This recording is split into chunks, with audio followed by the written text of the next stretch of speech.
Welcome to Diecast Restos. I'm Jason, and this week it's the Lesney Matchbox M6A Major Pack up for restoration. This Major Pack included the Scammell 6x6 tractor that towed a Crane 200-ton transporter. I've included some footage of a Pickfords transporter pulling a locomotive through the streets of London in the early 60s at the video outro, so make sure you stick around to watch that. This model was introduced in 1960 and lasted through until 1966 when it was replaced by the racing car transporter.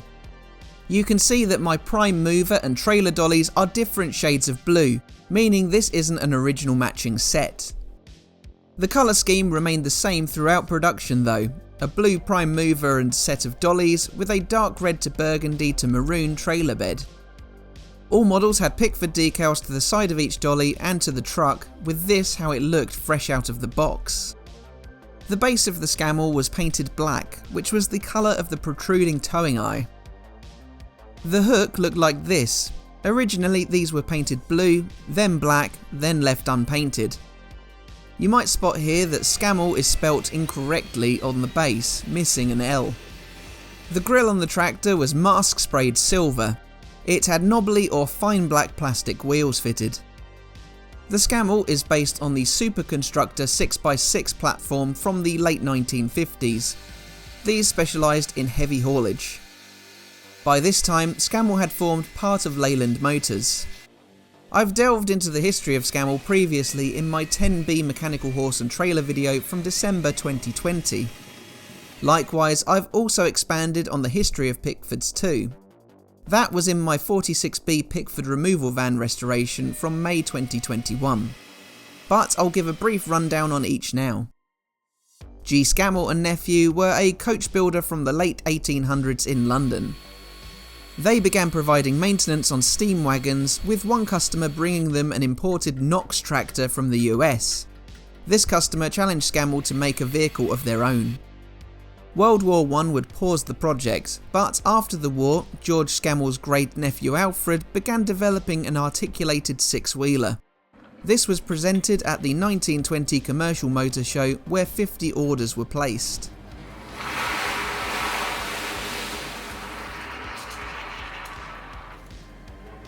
Here I've had to resort to using my liquid paint stripper for the trailer, as it was too large for my special caustic soda bowl. In 1920, Scammell started production of the 7.5-ton articulated vehicle. By 1929, Scammell had designed and manufactured a 100-ton capacity low loader, before introducing their mechanical horse in 1934. I talk at length about this in the previously mentioned Matchbox 10B restoration video. After World War II, foreign competition and rationalisation of UK manufacturers led to Scammell forming part of Leyland Motors in 1955. Following reorganisation at Leyland in 1970, Scammell acquired further heavy hauling capacity with the closure of Thornycroft.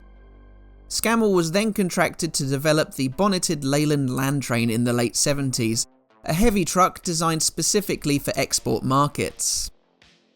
When Leyland merged with Dutch manufacturer DAF in 1987, the Scammell factory in Watford was earmarked for closure. As a mark, Scammell ceased to be used after 1988. I really like how well Lesney detailed the Scammell Super Contractor casting, particularly the steps up to the twin cab and the spare tyre above the ballast area. During the paint removal, I managed to knock off one of the axle supports from the base, so I've had to glue that back on. Pickfords, who were involved in the pack horse and wagon trade, were established in around 1695. As well as using horse-drawn carriages, Pickfords entered the canal shipping trade in 1779, though it withdrew from this in 1850. In the 20th century, with the invention of the motor car, Pickfords moved into road haulage. Like Scammell, Pickfords was rationalised, and in 1947 it was nationalised, forming part of the British Road Services Company. This would later become the National Freight Corporation, or NFC. During the 1950s to 1980s, Pickfords specialised in heavy haulage, namely moving oversized loads. It was in this period that they absorbed a number of well-known haulage companies, but then withdrew from the sector. The NFC returned to private ownership in 1982 when it was sold to employees. Pickfords was then sold by the NFC to Allied Van Lines in 1996. In 2012, the firm were insolvent, but it was purchased by two directors, allowing the company to continue to operate to date. For this shallow rivet, I've decided to use a screw, washer and nut to help secure it a bit more firmly. I've drilled a 1.5mm guide hole, then gone through with a 2.5mm bit.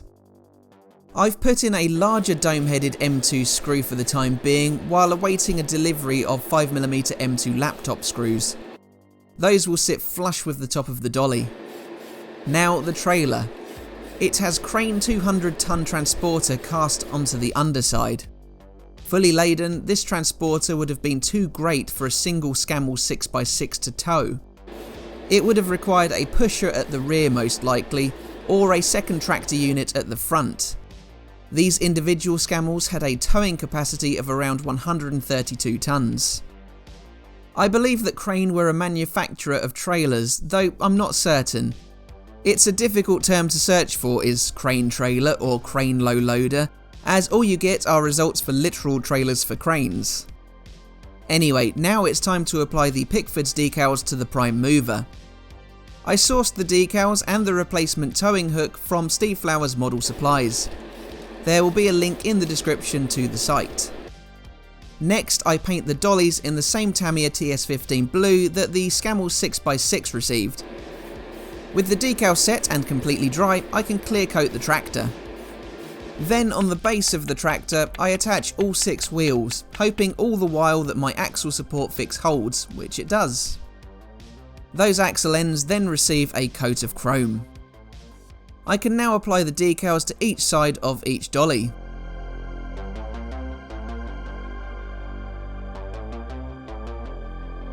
This Mr. Mark softer solution is superb and really helps lock the decals in, with problems like bubbling, warping or movement completely alleviated once dry. The tractor is now complete with that base connected, so I move on to giving the dollies a clear coat.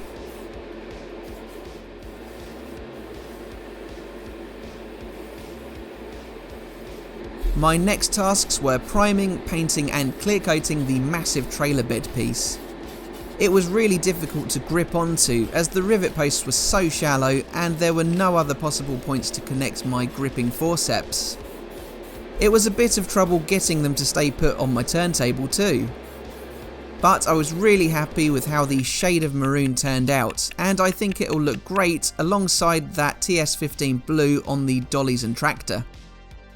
Next, I attached the reproduction towing hook onto the Ford dolly, before applying some Gorilla Glue to the underside of the trailer connecting point, so it holds firm with the rear dolly. I'm having to line up the existing cast guide and drilled rivet posts with the holes in the dolly. Now this bit was difficult to record.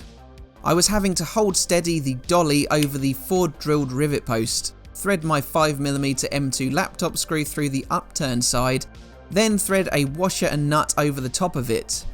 It would have been easier without the axles already fitted, but I was conscious of damaging the paintwork when hammering the wheels on. But it all worked perfectly. So here was my Matchbox M6A 200-ton transporter at the start of this video. It was a mismatched pair in differing shades of blue. All parts were equally scratched up, with the Ford dolly lacking its towing hook. The base of the tractor was loose at the front end split rivet, while it was missing 99% of its Pickford decals. I love the scale of this set and I'm pleased to have completed it. So let's take a look at how it turned out. Barely fitting into my booth, here is the restored Scammell 6x6 tractor and crane 200-ton transporter trailer. With the pivoting Ford dolly, I needed to create a subtle connection, and I think that my 5mm laptop screw is pretty discreet. As you saw a moment ago, it works well, moving freely. I really like the combo of the Tamiya TS15 blue and the TS11 maroon. The Pickford decals could perhaps have been bold to give them a bit more presence, but I think the towing hook is a high quality reproduction part. At the outro, I've left some footage of a genuine Pickfords Scammell heavy hauler transporting an ex-GWR locomotive, Caerphilly Castle, to the Science Museum in London in 1961. It's well worth a watch to see the similarities to the casting. If you liked this restoration, give us a thumbs up, pop your thoughts in the comments, and make sure you subscribe for more. So, see you again for the next one, thanks for watching, and bye for now.